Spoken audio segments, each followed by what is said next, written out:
Boro's pre-season continues to progress well as we went to Rangers and come away with a competitive 2-2 draw.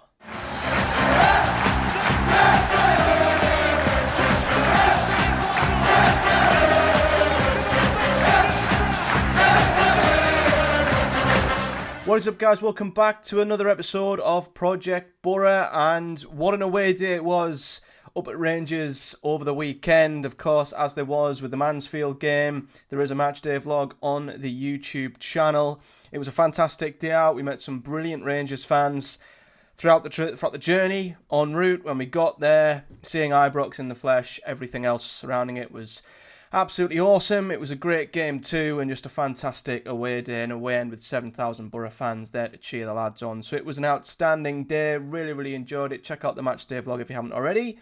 But now let's talk about the game. So Boro come away from Ibrox with a 2-2 draw. Now I'm going to just drop the caveat here right now before anybody mentions it, because you will not believe the hundreds, and I'm not lying, hundreds and hundreds of comments on my TikTok video of Rangers fans. Don't get me wrong, a lot of them incredible.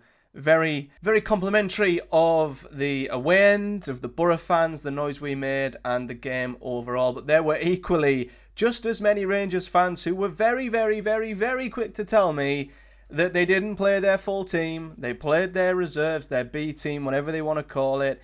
I 100% got the message. My God, my TikTok was absolutely railroaded with comments regarding Rangers' team. But listen, I'm not going to be familiar with Rangers as 11. I don't watch much Scottish football. I don't know an ounce of Rangers' team. I'm only looking at the game through a Boro lens, looking at how we played and looking at if there's progression in context with our previous pre-season friendlies and knowing what Rob Edwards wants to do with this Boro team. That's the lens I'm looking at this game through. So to the hundreds and hundreds literally of Rangers fans who let me know very quickly that it was their B team, I know, I am now fully aware of that. But even if it was, I thought, listen, for the first 60 minutes, yeah, it was Boro's first team against Rangers' second string side, and Boro were by far the better side. I thought we were very good for the first hour, and then equally on the other hand, in the final half an hour, the second half, Rangers brought on the big guns. We then, of course, made substitutions and brought on a lot of our second string players, and of course the final half an hour flipped and was completely in the other direction. So for me, looking at it, Boro dominated with our first team against their second string side. They then dominated with their best team against our second string side. So even if maybe I shouldn't be as excited or as happy or whatever about Boro's first 60 minutes as maybe I thought I should be, I think that still evens out as a pretty good competitive game between two very decent sides on the day. And I think just given the fact that Rangers are, of course, one of the best teams that Scotland has to offer, regularly playing in Europe, I don't think it was a bad day at the office for Boro, and I think we did ourselves a lot of praise. I think we did ourselves proud in our performance, and overall, I was very happy with it. So in terms of the Boro starting 11, it's quite interesting where we're starting to go. Obviously, there's still a hell of a lot of work that needs doing to the squad. There's also a lot of players that are currently out who would probably be in the starting 11. You look at Bangura potentially, Finn Azaz definitely, Riley McGree likely, George Edmondson missing as well. But we went with Sol Bryn as the goalkeeper, which, you know, for me, he'd definitely be my number one choice going into the season. Rav was meant to start, but had a back problem in the warm-up. Shock. So another injury striked down a Boro player with Neto Borges having to come in. So he played left of, once again, back three. Dale Fry in the middle with Darrell Lenihan on the right. We once again had Sammy Silvera as the left wing back. Luke Ayling once again at right wing back. We had Morris and Law McCabe in the midfield. I did think, I'll be honest, Hayden Hackney not in the squad would mean that he was off and there'd been some transfer movement. But apparently there is truth to the idea that he thought he had a bit of a tight hamstring after the Bradford game midweek, and he was missing down to a precaution. So it wasn't down to transfer speculation, we are led to believe. But it's interesting that of the two that Rob Edwards decided to start with, he picked McCabe over Barlaser, which I think is absolutely the right decision.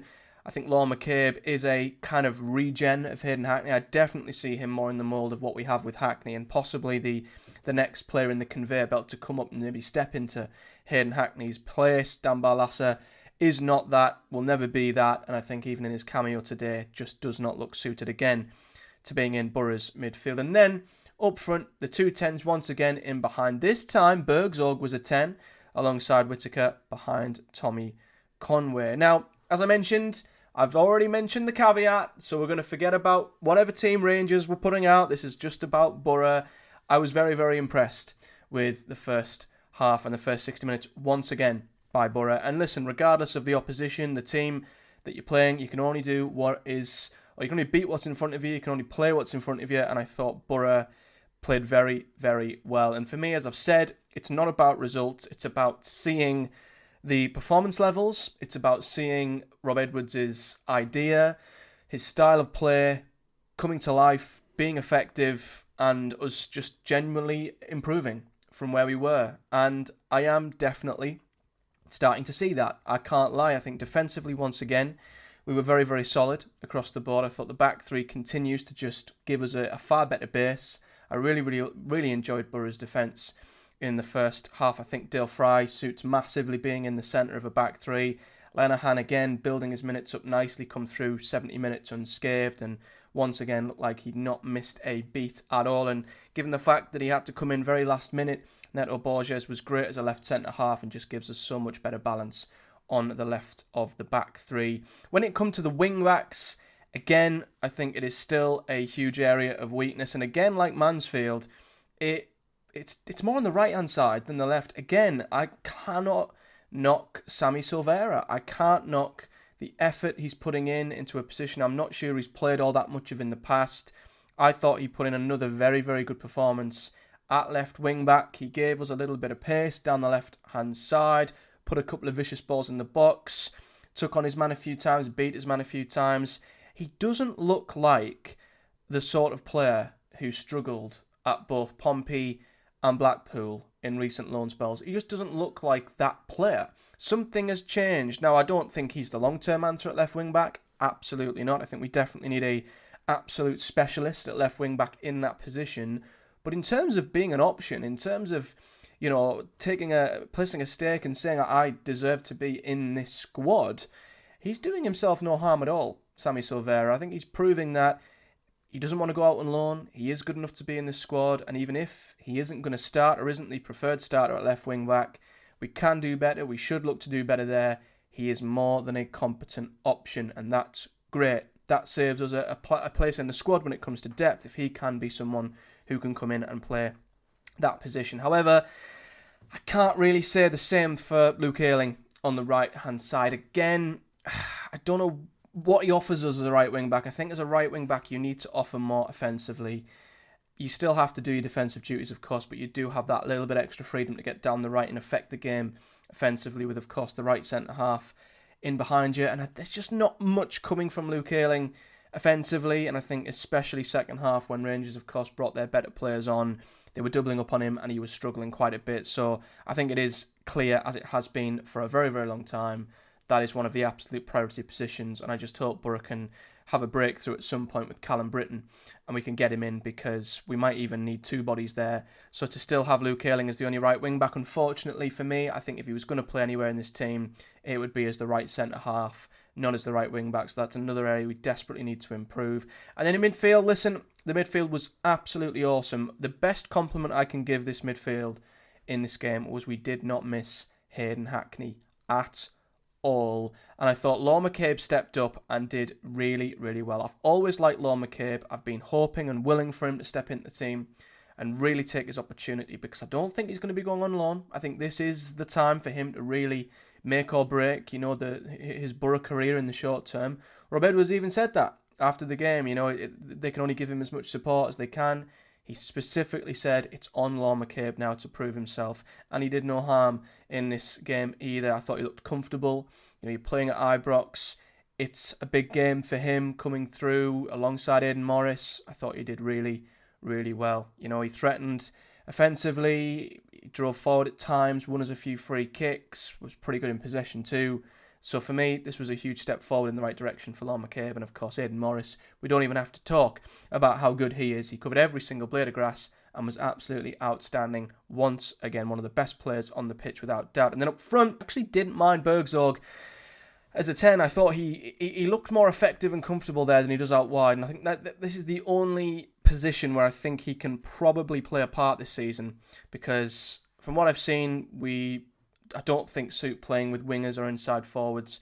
We didn't really switch to that in the second half as much as we did against Mansfield. For me, I think Bergzorg is better suited to being maybe a 10 in behind the striker, if it's alongside Whittaker, if it's alongside McGree or Azaz, I don't know, but that could be somewhere he could play. I thought he looked threatening there, although of course when Azaz is back, and if McGree's fit, he might find himself quite far down the pecking order if that is the case. Whittaker, I thought, was decent again. I still think he's got a little bit of way to go to improve and really hit his potential, but I am starting to see improvements in Morgan Whittaker's play, and Tommy Conway was great as always. He should have had a goal that was chalked off for offside, which was way onside and wrongfully disallowed. He also had some really good 1v1 opportunities, and just overall, I thought he pressed really well from the front, which of course is massively important with Rob Edwards' style of football. So I was delighted once again with Tommy and how he led from the front. In terms of players who come on, Tom Glover made a few decent saves. I don't know if he should have done better with their second. He sort of parried it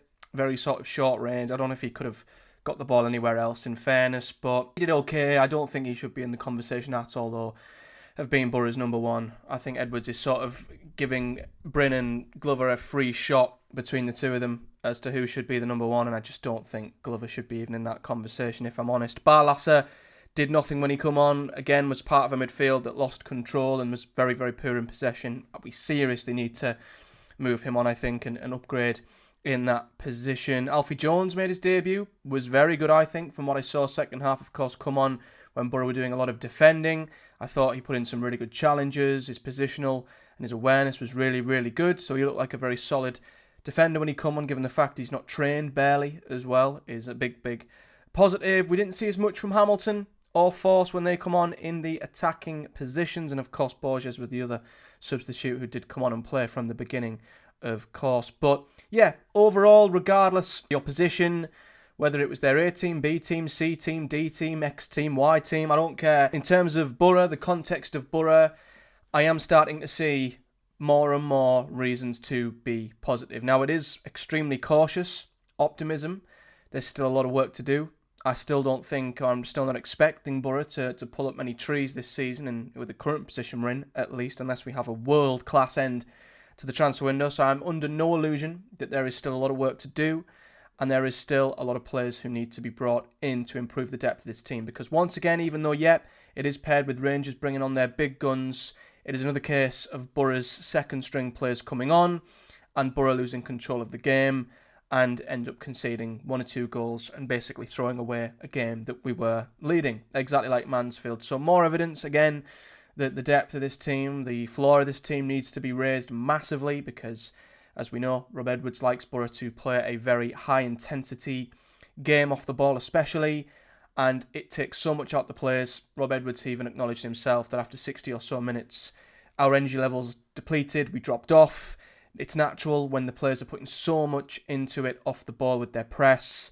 You need players who are going to come on and be able to step in and maintain the standards and the levels, and we just don't have that at the moment. So the need for depth is still just as loud as it was a week ago, but regardless, in terms of what he's trying to do, I think it is definitely coming through now. Off the ball in the first half, I thought we were very, very good. We pressed Rangers really well. We stopped them from playing. We nicked the ball off them numerous times and defended like a unit. We pressed from the front, and I can definitely see improvements off the ball. And to be fair, as we know, the biggest shift from last season under Carrick to this is Boro off the ball. And that was the big concern for everyone when Edwards come in. Can Boro adapt to what he wants off the ball? Because it is so different to what we had before. I'm seeing us adapt quite nicely so far, I'm going to be honest. Now, time will tell whether the players can keep it up, whether doing this week in, week out, Saturday, Tuesday in the Championship will take it out the players. It could lead to injuries. It could lead to fatigue. So time will tell whether we can do it over a prolonged period of time. But so far, I think the players have picked it up well and are implementing it really well on the pitch. So one of the biggest concerns or scepticisms we had of Edwards coming in, off the ball, and the shift, so far, it's pleasantly surprised me how well we have been off the ball. And on the ball as well, I think we've been good. And what I really respect Rob Edwards for, he hasn't completely thrown away what Boro were doing well under Carrick. You know, he's not come in, he's not been ignorant to what the other manager did before him. He's not threw it in the bin, ripped it up and said, nope, we're doing it my way or the highway. He has completely respected what this team was good at before, the strengths of this team last season, the fact that we've got some good, technically good players who are good in possession, and he's not tried to change that. He's not trying to rip it up and do his own thing. He very much is taking what is good about this Boro team, what was good, and he's trying to build on it. And I respect him massively for that, because that's exactly what I wanted from a Boro manager. Someone who could have that continuity, so we weren't starting from scratch. We could take what we had before, the good of what we had before, but improve in the areas elsewhere where we were poor. And so far, I think we've definitely done that. I know we've still conceded, 7 goals in 3 games. I think, 2 of them were penalties, 3 of them were penalties. I can't quite recall. I think there was a penalty at Bradford, was there? Penalty at Mansfield. So we're still shipping a few more goals than we'd like. But I think going forward, we have still maintained a threat. And is it 4 set-piece goals we've had already? I think we only had 8 all season last year. And we've already got 4 in pre-season. So we're being a threat from set-pieces, which is different, is new. That's what I believe down to Harry Watling, who's doing an outstanding job there. Defensively, I think there's definitely an improvement with our shape. There's an improvement off the ball. And I think we still are a threat going the other way. Although we will never be as good as we were under Michael Carrick offensively. You can't do both. The balance has got to be a little bit more in the middle, I feel. And I think we need to just be a little bit more defensively solid rather than being as offensively good as we were. And that's absolutely fine with me. So, of course, we took the lead. Neto Borges from a set piece. Corner come in. I think it was flicked on by somebody at the near post. Neto Borges was there to tap it home, which was a very lovely little finish from him in the right place at the right time. Dale Fry added a second in the second half. Again, a free kick come in. I think he headed it back to Lenihan, who should have tapped it home, ended up tapping it back to him, who finally put it in. Dale Fry scoring more goals in this pre-season I think he ever has in his Boro career, to be fair, which is great, because the one thing we've probably asked more of Dale Fry is, can he be more of a threat from set pieces? So far, that definitely seems to be the case. And as I mentioned, there were numerous opportunities in the first half. Whittaker hit the post. Conway had a 1v1. He had a goal that was disallowed. My only gripe in that first half was we should have been more than 2-0 up.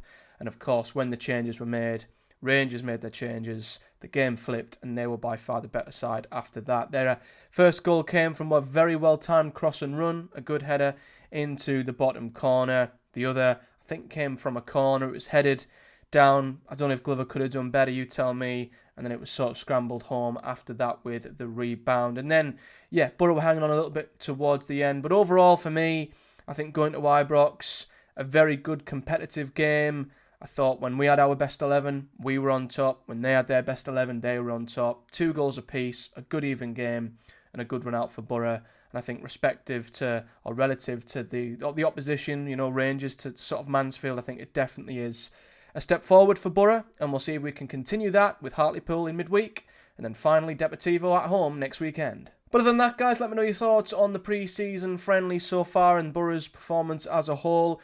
I was pleasantly surprised when I got home from Glasgow and I looked on social media. It does really seem like I think fans are starting to buy into Rob Edwards as a person. I think they're starting to buy into what he's trying to do on the pitch, and even the more stubborn of Carrick fans are starting to see and buy into his style of football. And what I saw a lot of on Twitter, and I agree massively with a lot of it, is the 2 words that a lot of Boro fans were saying, and that was, back him. Please, Boro, back him. I think fans are buying into him. They just want the recruitment and the club to do the same, because I think fans are starting to see that if he's given the tools, if he's given the right players to play his way effectively, with some depth behind them, there's no reason why Boro can maybe be a little bit more optimistic about this season. But the club have got to do that. They've got to play their part. And so far, of course, still only the one signing through the door a huge week for Boro coming up. 2 friendlies and hopefully a good couple of signings to boot as well. But let me know your thoughts in the comments. Like the video if you've enjoyed it. Subscribe for more. We, of course, do a lot more Project Boroughs and Boro-related content and football stuff on the channel. I'll do, of course, another match day vlog of the Hartlepool game. Might do a Project Boro on it, I don't know. It's a quick turnover midweek, so I'll see if I can, if there's enough to talk about. And then, of course, Deportivo next weekend at home. Before then, we move into the big stuff. The first Project Boro preview of the season ahead of the Swansea game, and then the circus starts all over again. I'm also going to have my Championship 1-24 predictions coming this week or in the next week or two. There's going to be a kit ranking coming as well. Lots of stuff coming your way, so subscribe for all that good stuff. But until next time, guys, take care, and I'll see you all in the next one.